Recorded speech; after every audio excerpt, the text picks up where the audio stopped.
AI tools నేర్చుకుని passive income సంపాదించాలనుకుంటున్నారా? పూర్తి వివరాలకు సంప్రదించండి.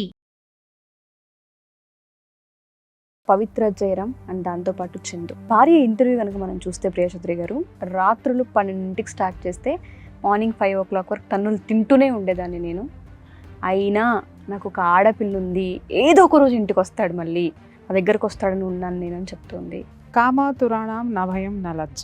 కామంతో కళ్ళు నెత్తికెక్కిన వాడికి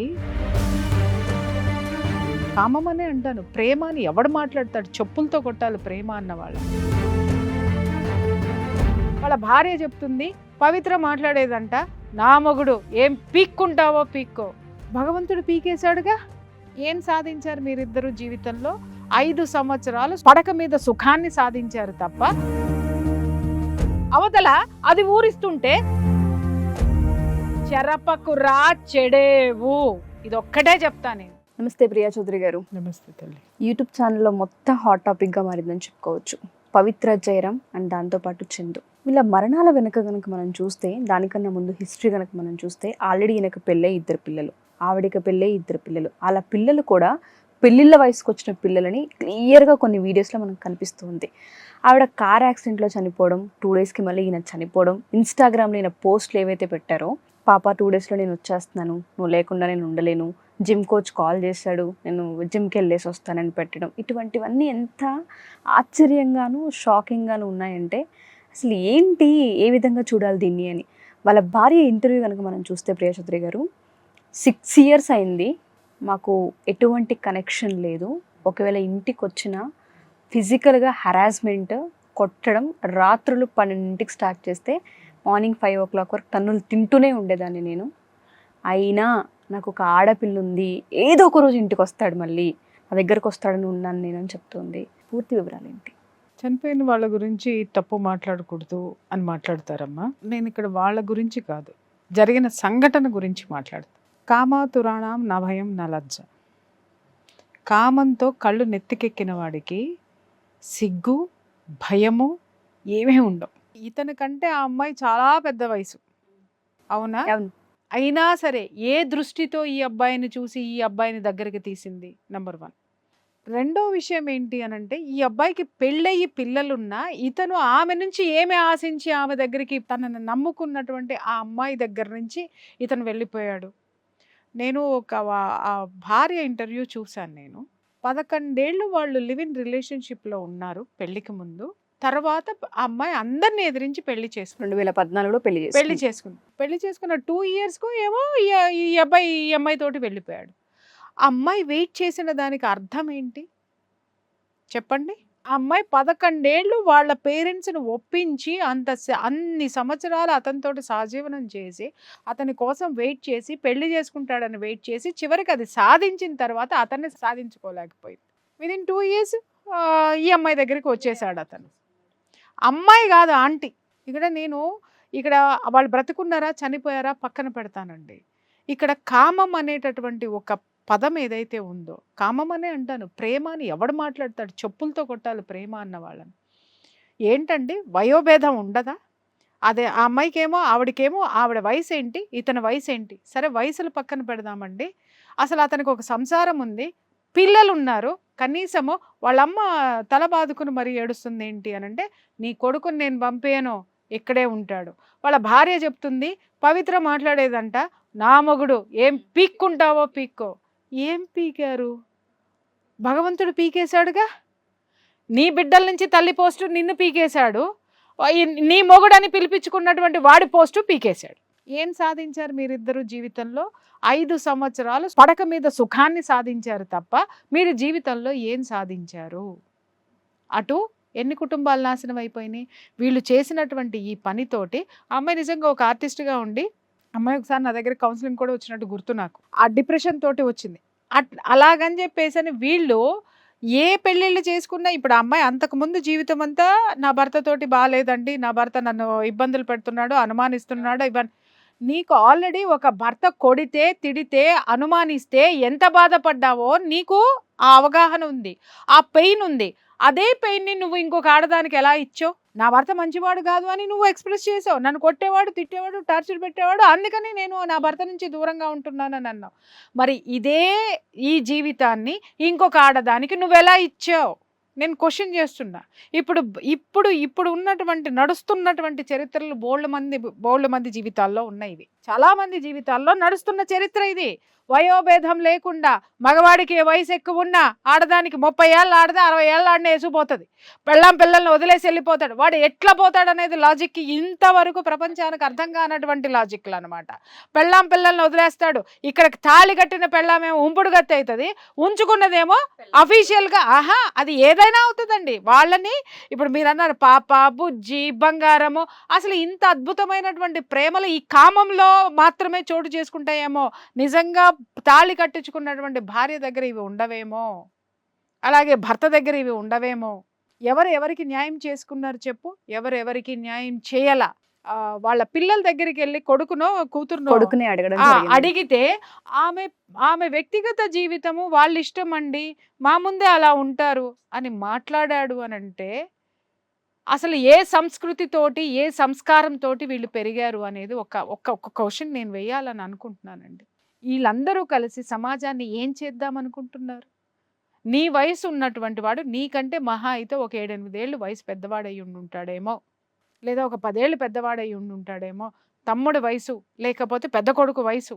అటువంటి వ్యక్తితోటి నీ తల్లి సహజీవనం చేస్తుంది అనంటే అది కూడా ఇంకొక కుటుంబాన్ని నాశనం చేస్తుంది అనంటే ఇంకిత జ్ఞానం ఉన్నటువంటి కొడుకుగా ఆవిడ జీవితం ఆవిడిష్టమా? ఎవరి జీవితాలు ఎవరిష్టము? ఎవరి ఇష్టం కొద్దీ ఇంకొక జీవితాల నుంచి ఎలా లాక్కుని వస్తారండి జీవితాల గురించి? ఇవాళ మీరు అందరికీ సమాధానాలు చెప్పుకునేటటువంటి స్థితిలో ఈరోజు మీరు నిలబడలేదా?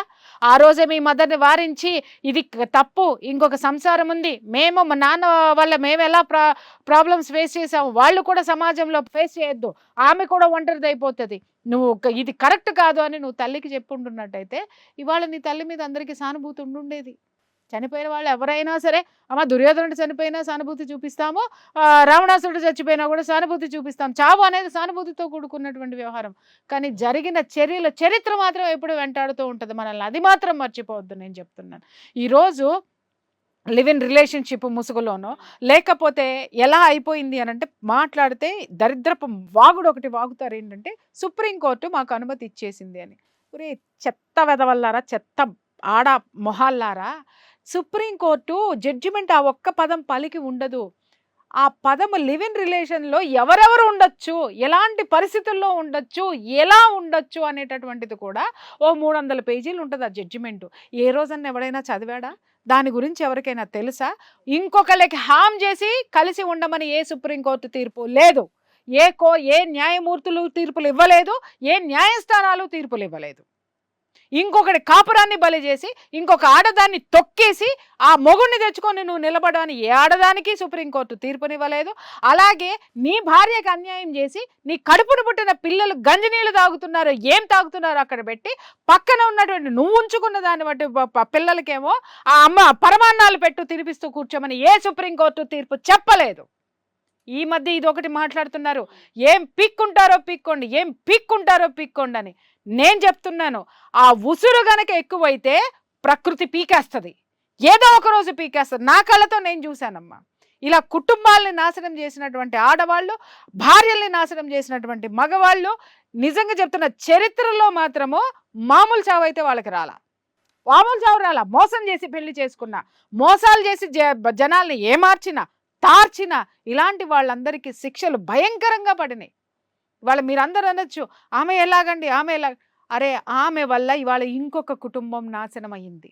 అక్కడ ఆమె చనిపోయింది, సహజంగా ఏమన్నా చనిపోయిందా? ఆ చావును కూడా జీర్ణించుకోలేకపోతున్నాం మనం అసలు. చూడండి, వీడు బేబీ బేబీ బేబీ అనుకుంటూ శుభ్రంగా గాల్లో వీడు కలిసిపోయాడు. అంటే అది పిచ్చితనం అందామా, కామం పరాకాష్ఠకి చేరిందంటామా?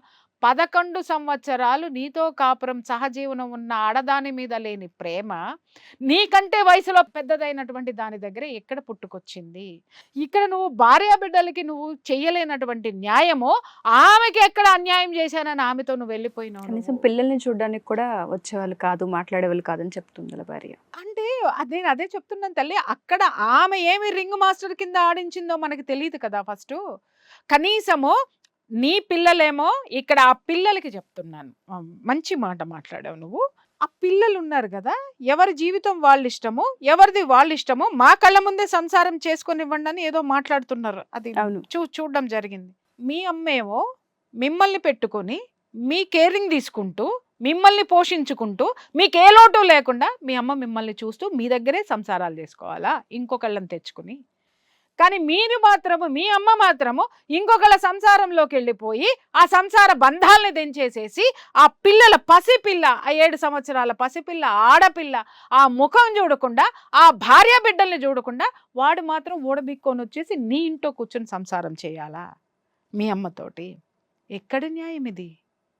వాళ్ళ జీవితం వాళ్ళ ఇష్టం అండి అనంటే నిన్ను వదిలేసి నీ తల్లి పోతే నువ్వు ఇదే మాట మాట్లాడేదానివా? మాట్లాడేవాడివా? ఛాన్సే లేదు. ఎవరికి చెప్తున్నారమ్మా వీళ్ళందరూ నీతులు శుద్ధులు? ఎవరి కోసం మాట్లాడుతున్నారు? ఏం ఇంటర్వ్యూలు చేస్తున్నారు? నాకు చెప్పండి. అసలు ఏమి ఇవ్వదలుచుకున్నారు వీళ్ళు ప్రపంచానికి? ఏ సందేశం ఇవ్వదలుచుకున్నారని మాట్లాడుతున్నాను నేను.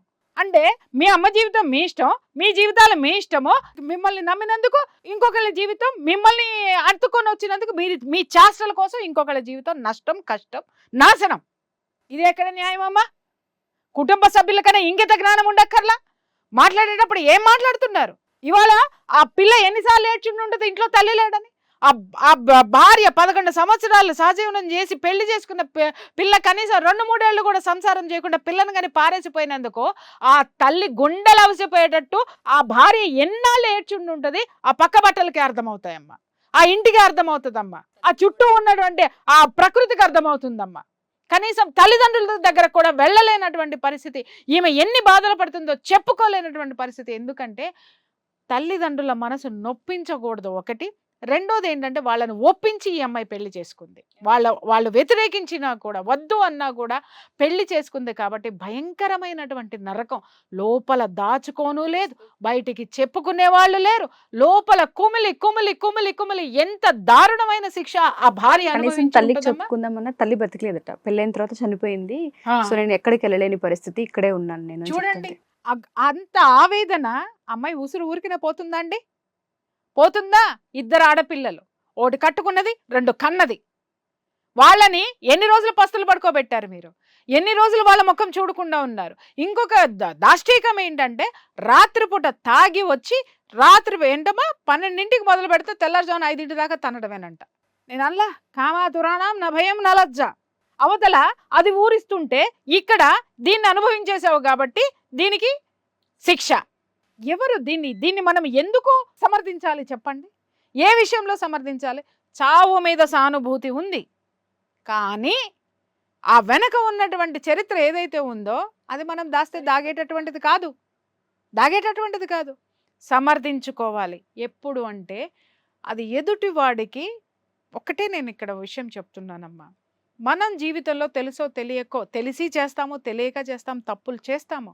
కానీ ఆ తప్పుల ద్వారా ఒక నష్టం జరిగినప్పుడు బేషరతుగా క్షమాపణ చెప్పటం అనేది ఉంటుంది. చూసావా, అది నువ్వు మనిషిగా జన్మనిచ్చినందుకు నీకు వచ్చేది. మేము బ్రతికితే చాలని ఈ కుటుంబం మొత్తం భావించింది. ఎవరెట్లా పోతే మాకెందుకని భావించింది. ఇవాళ ఎవరికి ఎవరు దక్కనటువంటి పరిస్థితి వచ్చింది. మీరు అనాథల్లాగా రోడ్డును పడ్డారు, ఆ తల్లి పిల్ల అనాథల్లాగా రోడ్డును పడ్డారు. ఇంకొక విషయం ఏంటంటే వీళ్ళ లివ్ ఇన్ రిలేషన్షిప్లో ఉన్నప్పుడు ఆ తల్లి పిల్లను వదిలేసి వచ్చిన తర్వాత వీళ్ళు చుట్టూ ఉన్న వాళ్ళు కూడా కనీసం ఒక్క మాట కూడా వీళ్ళకి చెప్పనటువంటి పరిస్థితి. ఈ అమ్మాయి నా దగ్గరకు వచ్చి కేవలం డిప్రెషన్తో ఉన్నానని వచ్చింది, కానీ ఈ రిలేషన్షిప్స్ అన్నీ నాకు తెలియదు. ఎందుకు డిప్రెషన్ ఉందంటే నా భర్త వల్ల నాకు ప్రాబ్లమ్స్ ఉన్నాయి మేడం అని. టేక్ డివోర్స్ అమ్మా. డిప్రెషన్లోకి ఎందుకు వెళ్తారు మీరు? నాకు 2 పిల్లలు ఉన్నారండి మేడం. నాకు ఇప్పుడు ఒక్కొక్కటి తర్వాత అమ్మాయి చూసిన తర్వాత నాకు ఇప్పుడు గుర్తొస్తుంది. అంటే నీ పిల్లలు ఉన్నారు, వాళ్ళ భవిష్యత్తు ఎట్లా అని చెప్పేసి అని నీ భర్త టార్చర్ పెడుతున్నాడని నువ్వు మరి ఇదే సీను నువ్వు ఇంకొక ఆడదానికి రిపీట్ చేసావు కదా. మరి అప్పుడు ఆమె ఉసురు ఎక్కడికి పోవాలా? ఆమె బాధ ఎవరు తీసుకోవాలా? ఆమెకి ఎవరు సమాధానం చెప్పాలా? వాళ్ళ కుటుంబాన్ని ఆదుకునేటటువంటి వాళ్ళు ఎవరు? ఇంకా ఈ పిల్లలు పైకి వచ్చారు, కనీసం వయసు వచ్చింది, వయసు వచ్చిన మీకే మీ అమ్మ తోడు అవసరమో, మిమ్మల్ని మీ అమ్మ పక్కన పెట్టుకుంది, మిమ్మల్ని పారేయమని ఎవరు చెప్పలా? ఇంకొకరిని తెచ్చి ఇంట్లో పెట్టుకున్నా కూడా ప్రపంచం కూడా మిమ్మల్ని పారేయమని మీ అమ్మకి చెప్పలా? వాడిని పెట్టుకొనిచ్చింది, మిమ్మల్ని పెట్టుకొనిచ్చింది, మీరు పెట్టుకున్నదంతా దౌర్భాగ్యాన్ని చూస్తూ ఈ ప్రపంచం భరించింది, కానీ ప్రకృతి భరించలేదమ్మా. మనం తెలుసుకోవాల్సింది ఏంటంటే, మనం అనుకుంటాం ఉషా నా ఇష్టం, నా జీవితం, నేను బ్రతుకుతాను. ప్రతి ఒక్కళ్ళు మాట్లాడేటటువంటి మాట, నా లైఫ్ నా ఇష్టం, నువ్వెవడ్రా అడగడానికి? నిజంగా చెప్తున్నాను, నేనేమీ కాను అడగడానికి. నాకు ఏ సంబంధమూ లేదు అడగడానికి, నాకే అర్హత లేదు అడగడానికి. కానీ ఒకళ్ళకి మాత్రం అర్హత ఉంది, అదే ప్రకృతి. మనం అనుకుంటామో ఇవాళ రేపట్లో ఇలా ఎలా జరిగింది, అయ్యో ఎలా జరిగింది, అయ్యో ఎలా జరిగింది అని అంటామో. ఎవ్వడో చూడట్లేదు కదా అని చెప్పేసని నీ ఇష్టం వచ్చిన హక్కులు, నీ ఇష్టం వచ్చినటువంటి కోర్టు తీర్పుల్ని నీ యొక్క అనుగుణంగా మార్చేసుకుంటూ నీకు ఎలా వస్తే అలా తిప్పేసి ప్రపంచాన్ని నువ్వు ఆడించేసుకున్నాలనుకుంటే, ప్రపంచాన్ని ఆడించేటటువంటి శక్తి ఒకటి ఉంటుంది. ఆ శక్తి చేతిలో ఏదో ఒక రోజు మనం దానికి పనిష్మెంట్ అనుభవించే తీరాలి. దానికి ప్రత్యక్ష సాక్ష్యమే ఈ సంఘటన. చెప్పినట్టుగానే గిల్ట్ అనేది ఒకటి ఉంటుంటుంది, మనస్సాక్షి అనేది ఒకటి ఉంటుంటుంది.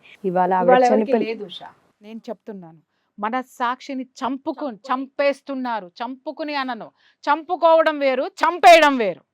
అర్థమైందమ్మా? చంపుకోవడం అంటే మదన పడడం, చంపేయడం అంటే పీక్ పక్కన పడేయడం అన్నమాట. అక్కర్లేదు అది నాకు.